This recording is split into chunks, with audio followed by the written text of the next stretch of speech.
So, paano nga ba mag-register ng Unli Data sa ating GOMO SIM? So, first, syempre, pupunta tayo sa GOMO app. And titignan natin yung available data dyan sa ating shop. Then, papansin natin, meron na siyang Unli Data. And then, proceed to payment. So, bago tayo makapag-proceed, so, kailangan muna natin i-unsubscribe kung meron na tayo existing na Unli Data. And we can pay through GCash. So, after natin magbayad, let's click proceed or screenshot the receipt, or you can also save this receipt. Then pwede na tayo mag-proceed sa ating GOMO app o sa merchant.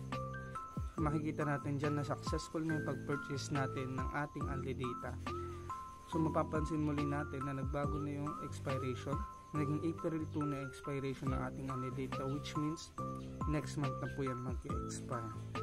So, andito pa yung ating ibang confirmation sa text message, and kung gusto niyo nito, just click the yellow basket, bili na.